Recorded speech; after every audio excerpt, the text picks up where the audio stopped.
Merci de rester fidèle à la télévision Futur Média. 20h, c'est l'heure du journal. Au sommaire de ce 20h, accident sur la RN1 dans le département de Koungheul. Le bilan provisoire fait état de 14 morts, 10 blessés graves, 44 blessés légers. Nous nous rendrons à l'hôpital régional de Kaffrine pour faire le bilan de la prise en charge. Et puis le ministre des Transports terrestres venu s'enquérir de la situation dénonce la récurrence des accidents de la route. El Malik Ndiaye fustige l'état défectueux des pneus. Des mesures seront prises par le gouvernement. À l'Office national de lutte contre la fraude et la corruption, 73 ordres d'ouverture ont été reçus en 2022. À cela s'ajoutent 3 ordres de mission d'audit. Le rapport a décelé des fautes de gestion et de détournement de deniers publics dans certaines communes. Et au niveau de l'administration centrale, l'affaire Prodac est une faute de gestion selon le rapport. Et puis dans ce journal à suivre, le point de vue du Forum civil qui salue la publication du rapport 2022 par l'OFNAC. Cela participe à bonifier la transparence dans la gestion de notre pays.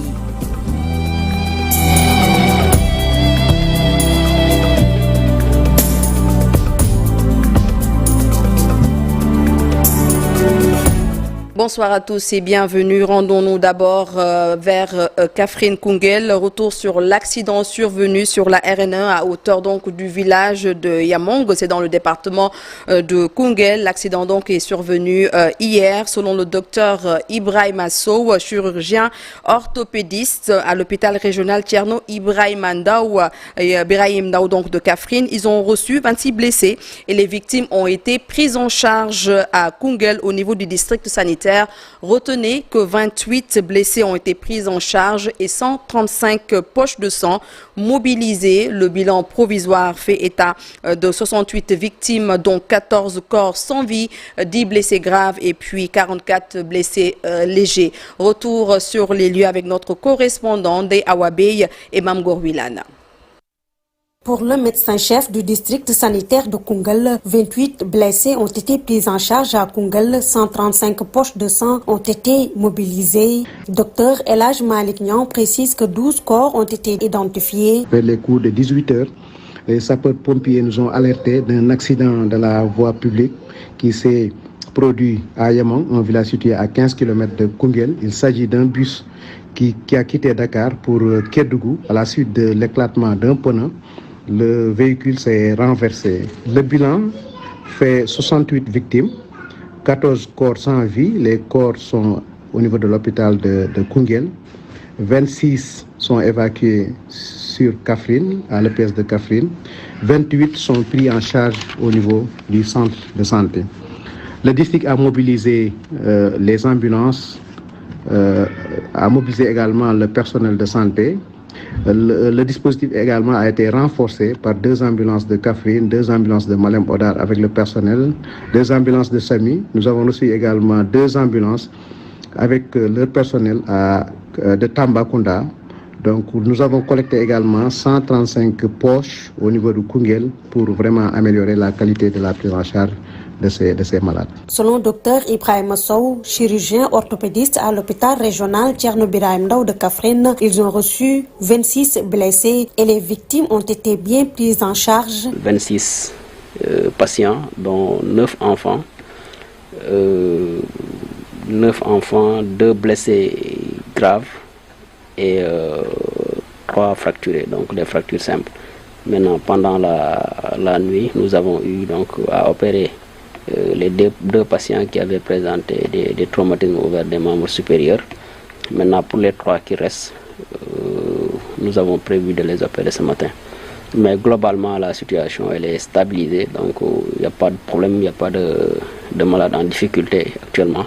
Donc il n'y a pas de malades en réanimation, donc la situation est sous contrôle. L'appel que je voulais lancer également, c'est par rapport au don de sang. Parce que dans des situations pareilles, il y a des blessés qui perdent beaucoup de sang. Donc c'est l'occasion pour moi donc, aussi de réitérer cette demande pour en tout cas que la population kaffrinoise, comme elle a l'habitude de le faire dans des situations pareilles. Donc ça a commencé et puis les gens viennent de manière spontanée. Donc c'est l'occasion aussi de les remercier encore une fois. L'accident qui s'est produit vers 19h à Yamong dans le département de Koungheul a fait 68 victimes, dont 14 morts, 10 blessés graves et 44 blessés légers. Et puis ce message du président Bassirou Diomaye Faye qui, je le cite, donc écrit « J'apprends avec une grande tristesse le terrible accident de la route survenu entre Yamong et Badianen sur la RN1 non loin donc de Koungheul. Je présente mes sincères condoléances aux familles des victimes ainsi qu'à leurs proches et je souhaite un prompt rétablissement aux blessés. Je demande à tous les services concernés de se mobiliser pleinement pour apporter leur soutien et assistance aux victimes. J'exhorte tous les acteurs du transport routier à plus de prudence et de respect du code de la route et j'instruis les différents services de l'État à veiller au respect des normes techniques des véhicules et des règles de la sécurité. Fin de citation. Le ministre des Transports terrestres, El Malik Ndiaye, était sur les lieux, donc tard dans la nuit, vers 3h du matin, et il a dénoncé l'état du bus. Donc, quand il a eu à visiter donc les lieux de l'accident, il a vu que les pneus étaient défectueux et il a également dénoncé le comportement du chauffeur parce qu'on parle d'excès de vitesse. Le ministre a annoncé que le gouvernement est en train de travailler sur la diversification des centres de contrôle technique et moderne pour leur installation au moins dans 8 pôles régionaux, voire donc au niveau de toutes les régions afin de durcir les contrôles des véhicules, mais aussi d'accélérer le processus de digitalisation de l'obtention du permis de conduire et de la carte grise. Le voici. Nous avons reçu l'information, en tout cas les détails, les causes en quelque sorte de l'accident. Ce que nous continuons toujours à déplorer malheureusement, les surcharges, l'état des bus, l'état des pneus, la vitesse, l'excès de vitesse entre autres, le comportement des chauffeurs. Parce que plus de 90% des accidents sont d'ordre comportemental. Pratiquement c'est humain, c'est le facteur humain. Ce qui veut dire qu'il y a beaucoup de choses à faire, beaucoup d'efforts à faire. Nous allons travailler, nous sommes venus déjà avec un projet très clair là-dessus. Mais nous allons travailler de manière rapide et accélérée sur la diversification des centres de contrôle technique modernes au niveau au moins des 8 pôles régionaux, ensuite peut-être des 14 régions. Cela nous permettra d'avoir des visites beaucoup plus strictes, non bâclées, et peut-être revoir la périodicité des visites.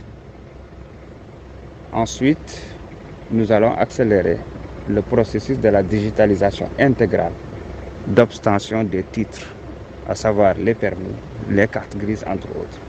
Et nous restons toujours dans ce chapitre. Encore un accident sur l'axe Dakar-Tambacounda.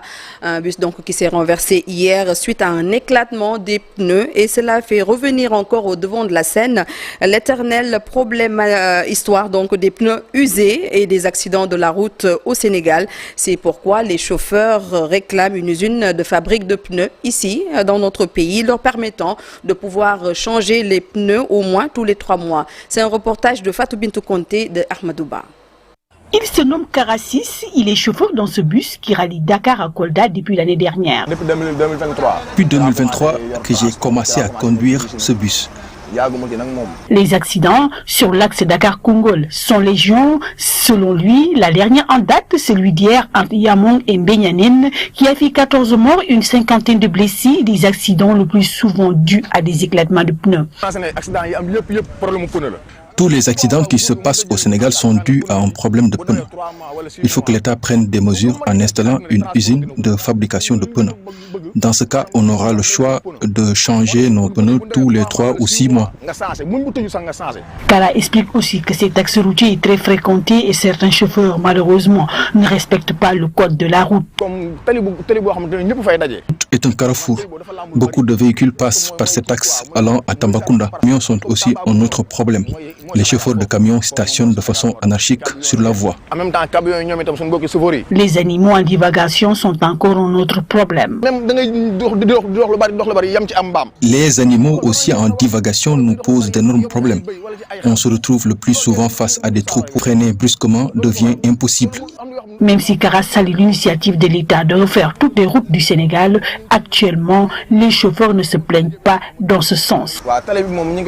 Commence à s'améliorer. L'État a fait des efforts dans ce sens, surtout l'axe Dakar-Kolda, à part quelques poches au niveau du carrefour Djaroumé. Merci Fat Bintou Conté. Dans l'autre actualité, 73 ordres d'ouverture d'enquête et 3 ordres de mission d'audit reçus en 2022 par le département d'investigation de l'OFNAC dans le rapport rendu public donc par l'Office national de lutte contre la fraude et la corruption. Donc dans ce rapport, on a décelé des fautes de gestion et de détournement de deniers publics dans certaines communes et au niveau de l'administration centrale. Concernant l'affaire Prodac, ça a été évoqué et les enquêteurs ont conclu à une faute de gestion. Les détails avec Alassane Ba. Le tableau numéro 17 résume les rapports d'enquête clôturés de l'année 2022, dossiers, secteurs et conclusions des enquêteurs. 13 dossiers au total et parmi ces documents, l'affaire contre le maire de la commune d'Anganda. Les enquêteurs ont conclu à une faute de gestion, détournement de deniers publics, comptable de faits, faux et usage de faux portant sur des documents administratifs. Il y a aussi l'affaire Prodac qui a connu une forte médiatisation avec le procès en diffamation opposant l'actuel Premier ministre Ousmane Sonko à Mambaïna. Les enquêteurs ont conclu à une faute de gestion. L'affaire numéro 7 est relative à l'entretien et à la réparation des véhicules de l'Assemblée nationale. D'après les enquêteurs, il y a eu escroquerie sur les deniers publics. On peut aussi noter le rapport d'enquête relatif à une plainte contre la Chambre des métiers de Dakar, détournement de deniers publics, concussion, faux et usage de faux, violation de l'unicité de caisse, entre autres. Pour la gestion de la Chambre des métiers de Sédhiou, les enquêteurs ont conclu à une violation du Code des marchés publics, népotisme, violation du Code du travail, paiement de salaire indu. L'affaire contre l'administrateur du Fonds d'appui au développement du secteur rural a conclu à une escroquerie portant sur les deniers publics. Au total, 13 rapports d'enquête ont été déposés en 2022 contre 11 en 2021, soit une hausse de 18%. Le rapport 2022 a donné suite des affaires évoquées dans le rapport d'activité 2021, des affaires qui n'ont connu leur dénouement que durant l'année 2022. Il s'agit entre autres du document concernant Thierno Diagne, maire de la commune de Sindia, transmis au procureur de la République près le tribunal de grande instance hors classe de Dakar. L'affaire du maire de Ndindi, Cheikh Seck, dossier transmis au procureur de la République du tribunal de Diourbel. De même que le dossier Ibrahima Thiam contre le président de la Chambre des métiers de Diourbel. Le département investigation de l'OFNAC, qui s'occupe du volet répressif, a reçu au cours de l'année 73 ordres d'ouverture d'enquête et 3 ordres de mission d'audit. Il a également conduit 4 missions d'investigation à l'intérieur du pays. Et puis le Forum civil qui salue la publication du rapport 2022 par l'OFNAC. Ceci participe à accentuer la transparence. Mais Abdoul Aziz Diop, un membre du Forum civil, estime que des réformes doivent être apportées. Et puis les ministres doivent également rendre leur déclaration de patrimoine public. Il est au micro de Alun Diagne.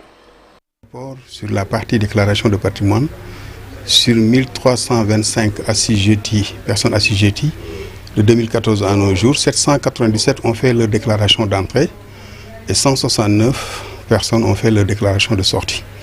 Ce qui fait un pourcentage de 60% pour les déclarations d'entrée et 52% pour les déclarations de sortie. Et la loi est claire. En ce qui concerne le président de la République, l'article 37 de la Constitution dit que le président nouvellement élu fait sa déclaration écrite, déposée au Conseil constitutionnel qui la rend publique. Quant aux ministres, aux assujettis, ils font leur déclaration d'entrée à l'OFNAC, auprès des services de l'OFNAC, durant les 3 premiers mois de leur entrée en fonction, et leur déclaration de sortie durant les 3 mois après la fin de fonction. Mais ce qui est paradoxal, la déclaration du président de la République, elle est rendue publique, et celle des ministres et assujettis sont confidentielles. C'est un paradoxe. L'autre élément aussi, nous attendons du nouveau régime, notamment le président de la République et les ministres entrants, qu'ils fassent leur déclaration selon la loi durant les 3 premiers mois, surtout pour les ministres. Nous attendons aussi des ministres sortants de l'ancien régime qu'ils fassent leur déclaration de sortie. Mais le grand défi, c'est quoi? Les attentes des populations, c'est qu'on passe d'une obligation de publication de ces différents rapports à une obligation de poursuite, tout en respectant la présomption d'innocence. Et nous parlons de la mise en place d'une commission d'indemnisation des victimes des événements de janvier 2021 à février 2024. Instruction du chef de l'État, Bassirou Diomaye Faye, au Premier ministre Ousmane Sonko. Une démarche logique inscrite dans la continuité aux yeux de Maître Babacar Ndiaye, avocat de victimes de ces événements. Il estime qu'il faut au préalable définir les modalités et les critères pour faciliter la tâche aux familles des victimes. Il souhaite également une prise en compte des impacts économiques. Nous l'écoutons au micro de Maïmouna Ndiaye et de Modou Diop. C'est une décision qui répond quand même à l'attente des Sénégalais et particulièrement des victimes. Et nous demandons vraiment à ce que quand même cette décision soit menée jusqu'au bout pour permettre aux parents qui ont perdu leurs enfants, leurs proches, pour permettre aussi aux personnes qui ont perdu certains membres de leur corps, quand même d'être indemnisées à leur juste valeur. C'est ça, à leur juste valeur. Certes, l'indemnisation pécuniaire ne permet pas quand même de faire revenir une personne décédée ou bien de restaurer un membre d'un corps perdu, mais quand même il faut dire que cela au moins permettra quand même de soulager quand même les victimes de ces événements. Les victimes, effectivement, ont le droit de consulter des avocats si l'affaire était portée devant les tribunaux. Mais actuellement, l'administration a pris une décision administrative d'indemniser les victimes. Je pense qu'à ce niveau-là, peut-être ils ont besoin des avocats juste pour le conseil, mais en ce qui concerne toute la procédure, je pense que toutes les démarches et les formalités vont être conduites par l'administration qui va effectivement mettre sur pied les formalités que doivent aussi remplir les parents des victimes pour pouvoir quand même prétendre à cette indemnisation. Et puis de pirogues chargées de faux médicaments d'une valeur de 403 millions de francs CFA et des cuisses de poulet impropres à l'alimentation interceptées par les unités maritimes de la douane à Mbodjen.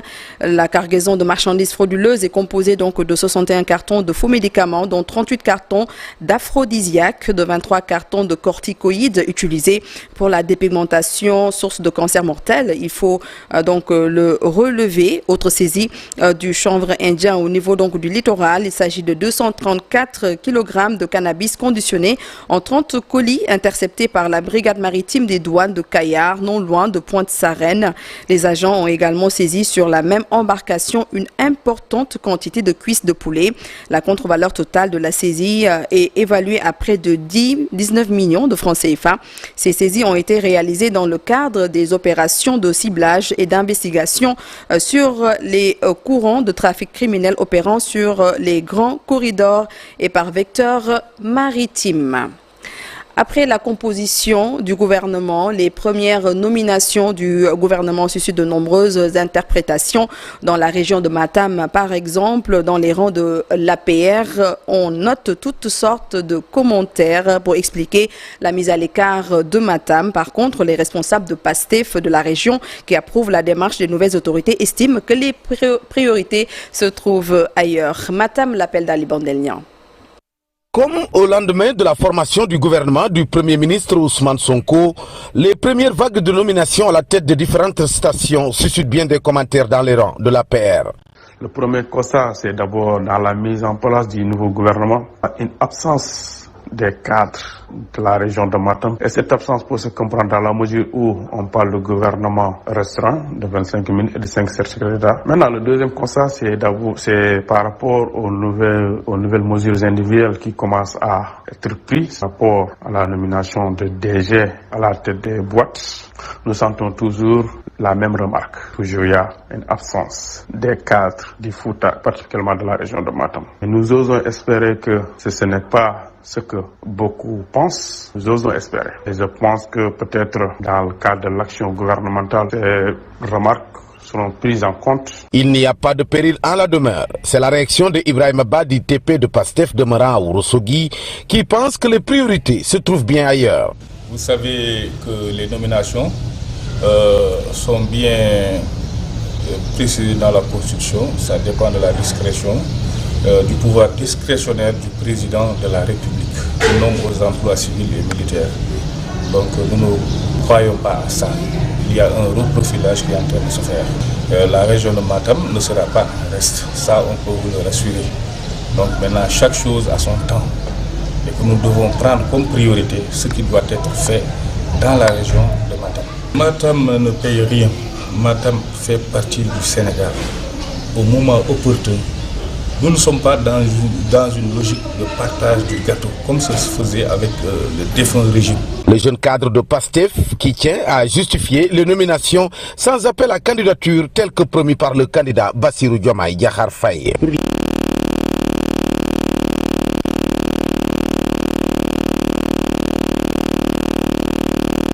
Toutes nos excuses pour cet élément. Nous parlons maintenant de cette formation sur la commande publique. Le Sénégal, pays d'accueil d'environ 80 experts venus d'Afrique de l'Ouest et centrale.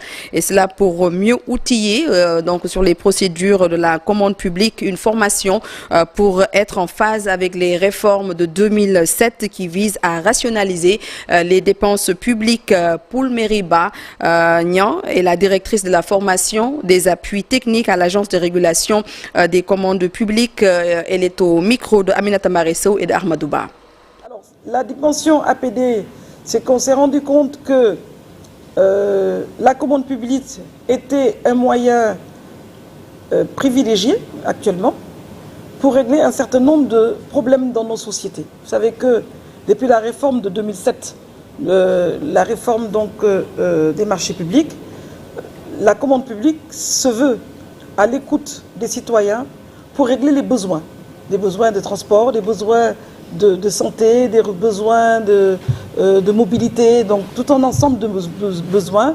Et nous nous sommes rendus compte que l'approche visant à régler principalement les questions de régularité au niveau des dossiers était peut-être souffrait un peu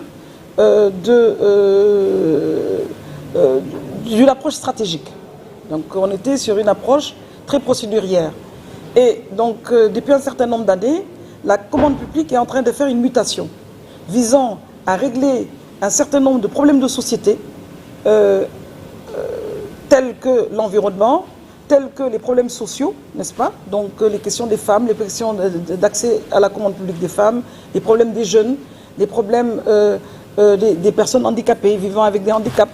Donc on s'est rendu compte également qu'on pouvait régler un certain nombre de problèmes environnementaux et tout en gardant en vue cet objectif qui est donc toujours au niveau de la commande publique, qui consiste à rationaliser la dépense publique. Il s'agit de dépenser mieux et de dépenser à moindre coût, tout en ne perdant pas les aspects de qualité. Et puis cette marche des étudiants de l'Université Gaston Berger de Saint-Louis, de l'UFR des sciences de l'éducation et donc de la formation du sport, ils interpellent le ministre de l'enseignement supérieur et celui de l'éducation nationale sur la commande donc des KS-EPS qui tardent à être exécutés pour le recrutement des étudiants sortants de cette UFR.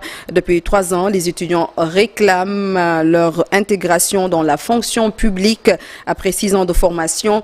Je vous propose d'écouter, de regarder plutôt Jean-Baptiste Alphonse Djemé, c'est le porte-parole des étudiants. Aujourd'hui, nous avons convié cette marche pacifique due à un retard de commande de KS, c'est-à-dire un certificat d'aptitude à l'enseignement secondaire qui permettra une fois à l'étudiant, lorsqu'il aura eu son diplôme des sciences techniques, des activités physiques et sportives, de pouvoir intégrer le monde, la fonction publique.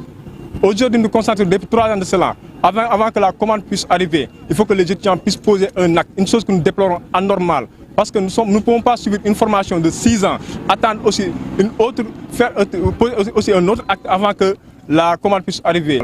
C'est dans ce sens que nous allons interpeller le ministre de l'Enseignement supérieur, de la Recherche et de l'Innovation et le ministre de l'Enseignement national pour leur dire que trop c'est trop. Parce que depuis fort longtemps, nous ne pouvons pas subir ces choses que nous disons anormales. Nous pouvons noter que actuellement, il y a deux promotions qui attendent d'autres, c'est-à-dire la promotion 27 et la promotion 28, qui font un nombre conséquent de 60. Et puis la section Sénégal du mouvement Tournons la page qui s'engage à défendre les principes fondamentaux de notre démocratie et de l'état de droit après la sombre page qu'a traversé ces dernières années notre pays. Face à la presse ce matin pour le lancement de la section sénégalaise de ce mouvement citoyen mondial, les 3 organisations de la société civile qui composent cette section veulent faire entendre la voix des citoyens et mettre fin à l'impunité. Tournons la page est dédiée, je le rappelle, à la promotion de la démocratie et des droits humains en Afrique. Alexandre Gubert-Lété, membre de cette coalition, au micro de Alassane Ba et d'Ahmadouba. Vous savez tous que le Sénégal a vécu il y a quelques mois de cela des précédents assez dangereux. Énormément de choses que l'on considérait comme étant des acquis démocratiques ont été bafouées. C'est pour cette raison qu'aujourd'hui, plusieurs organisations ont décidé de se mettre ensemble, de se regrouper sous le label de Tournons la page pour écrire une nouvelle page du chapitre sénégalais avec ce mouvement international qui, je rappelle, est présent dans au minimum une dizaine de pays en Afrique. En faisant de la veille, essentiellement, en faisant notre rôle de vigie citoyenne, nous le faisions dans le temps déjà, chacun respectivement avec son organisation. Aujourd'hui, si nous partons dans le cadre d'un consortium, d'une coalition avec d'autres organisations, le travail ne sera que plus facile. Nous en sommes conscients et le Sénégal vit une 3e alternance que nous avons tous saluée, mais qui dit alternance parle aussi d'émergence de nouvelles réalités à prendre en compte. C'est pour cette raison que nous nous inscrivons dans une dynamique de sentinelle de la démocratie pour continuer notre rôle de veille citoyenne pour le bien et pour la protection des citoyens sénégalais. Et ouvrons une grande fenêtre culturelle dans ce 20h, la Biennale des Arts Contemporains de Dakar qui était prévue donc du 16 mai au 16 juin, donc reporté ou annulé. Ce grand rendez-vous culturel sénégalais qui réunit chaque 2 ans des artistes venant de partout dans le monde aura donc désormais lieu au mois de novembre. Une situation préoccupante pour nos artistes. Yaï Kumba Ndiaye et Jafara Ba sont allés à la rencontre de quelques artistes. La Biennale de Dakar, initialement prévue du 16 mai au 16 juin, a été reportée en raison de difficultés financières. Cet événement d'envergure mondiale, où l'art occupe une place majeure, a été repoussé, ce qui constitue un coup dur pour les artistes. C'est un très gros dégât. Ça nous a fait trop mal, nous les artistes, qui organisent tout le temps les offres dans nos coins. D'après les rumeurs, par manque d'argent. Mais pour moi, ce n'est pas normal. Parce qu'un budget déjà voté pour la Biennale ne doit pas être en manque, normalement. Le report de cette exposition internationale aura inévitablement un impact sur la programmation des activités des artistes et surtout sur l'ambition de leurs projets artistiques. Je me concertais d'abord avec ma communication. C'est lui qui s'occupe de ma communication. Nous allons peut-être faire venir ces artistes qui vont déjà acheter leurs billets à nos propres comptes pour qu'ils puissent faire un petit atelier et retourner parce qu'ils ont déjà demandé de permission pour venir au Sénégal et ils ne peuvent plus encore demander pour venir au mois de novembre. Oui, vraiment. J'ai déjà payé les réservations d'hôtel, j'ai déjà payé beaucoup de choses, du matériel, de tout un tas de trucs dont les artistes auront besoin. Pour cette artiste plasticienne, les autorités auraient dû les prévenir avant de prendre cette décision. Vraiment, on nous avertissait avant qu'il y aurait un report. Vraiment, on allait vraiment s'organiser pour dire à nos hôtes de ne pas venir, de ne pas acheter leurs billets, mais rester jusqu'à moins de 15 jours de la Biennale pour nous dire qu'il y a report. Vraiment, c'est inadmissible. La 15e édition de la Biennale de Dakar, qui devait être un événement marquant, a été reportée. Elle se tiendra du 7 novembre au 7 décembre, en espérant qu'il n'y aura pas de changement. Nous parlerons d'ailleurs de la Biennale de Dakar. Ce sera dans Info Soir tout à l'heure. Du riti, également dans ce 20h, le riti qui est un instrument de musique traditionnel très connu au Sénégal. Il s'agit d'une sorte de violon généralement joué par les artistes Peul et Sérère. Le riti est utilisé dans divers contextes sociaux et culturels, notamment dans les cérémonies traditionnelles telles que les funérailles, les baptêmes, les mariages et les festivals. Il est également utilisé pour transmettre des messages et des histoires entre les membres de la communauté, mais depuis quelques années, retenez que le riti a fait son apparition dans la musique traditionnelle et moderne. Un Peul et un Sérère ont fait ce reportage. Ibou Diouf et Amadouba. Cet instrument, presque semblable à tous, résonne pourtant de mille et une nuances. D'une communauté à l'autre, il se fait divers. Voici le riti, instrument de toutes les danses. C'est le défunt Bissane Diagne qui m'a initié à l'art de jouer du riti. Il résidait à Niakhar dans la région de Fatick. Cet instrument de musique est fabriqué à partir de métal. Je peux affirmer qu'il s'agit d'une invention originale. Il se compose de crins attachés à une tige, produisant ainsi un son harmonieux. J'ai entamé ma carrière de joueur de riti il y a plus de 40 ans. À l'époque, j'étais établi dans la localité de Yolof et je me produisais également en tournée dans le Baol, le Sine et le Saloum, ce qui était à l'époque notre but. Ce trésor musical, capable d'égayer le cœur, cache derrière ses notes une histoire pleine d'honneur, une histoire de précurseur, de transmission et de fierté. La peau du varan bien préparée fait partie intégrante de sa composition. Il y a des musiciens qui optent pour la calebasse ainsi que des punaises pour assembler les différentes parties. L'essentiel est de disposer d'un bon riti avec des notes précises. Les musiciens qui jouent cet instrument s'inspirent souvent de leur communauté respective. Les sonorités varient selon les différentes régions. Nous avons ainsi le riti du Pouladou, le riti du Jolof et le riti des artistes du Sine. De plus en plus, le riti se fait moderne. Il intègre les orchestres, apportant ses sonorités éternelles. Dans une quête d'originalité, il se fait une place de choix. J'ai eu l'occasion de jouer avec de nombreux artistes sénégalais renommés, tels que Salam Diallo dans le célèbre morceau Sopoulo Ardo.